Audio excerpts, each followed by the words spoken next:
I want to share a little bit with you about my dog being a good girl or boy and burnout. I started thinking about this because of this dog. Shadow! Hey boy! Yeah! Now Shadow, we all love him, everyone loves him. And one of the main reasons everyone loves him so much is he listens. He's a really good dog. He's exceptionally obedient and he's constantly at my side. And then I started thinking, we just love good dogs, right? And things that listen to us, which made me think about children and how difficult it is to love children as much. And now this is going to sound harsh, but just be open-minded to this.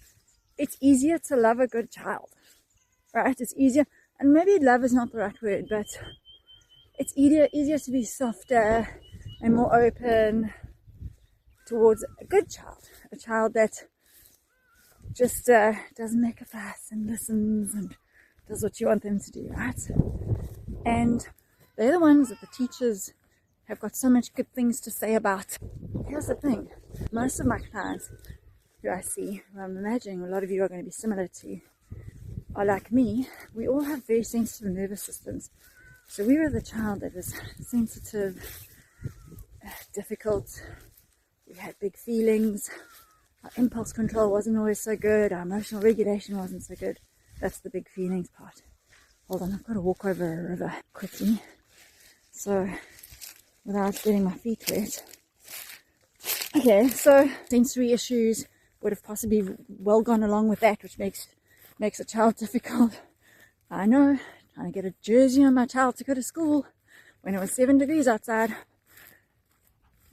If we were like that growing up, the chances are quite likely that you weren't seen as a good child all the time.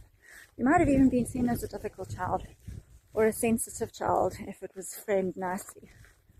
And that means that you would have known, you would have picked it up, that you weren't always favored, or that there were times that your caregivers found you difficult. We always favor connection and love over authenticity.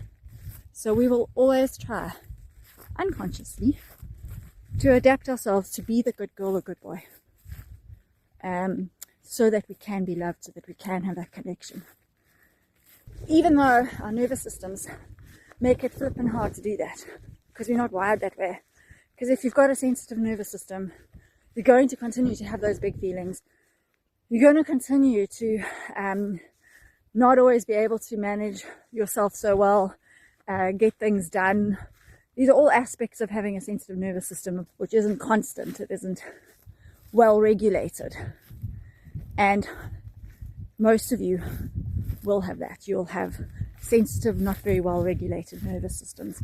So very likely you were the children who weren't able to be the good girl and good boy. And you could pick up that people around you found that a bit frustrating. And therefore you needed to do the masking, the compensating, the adapting yourself. And that is where the burnout comes from. I'd love to hear your thoughts on this.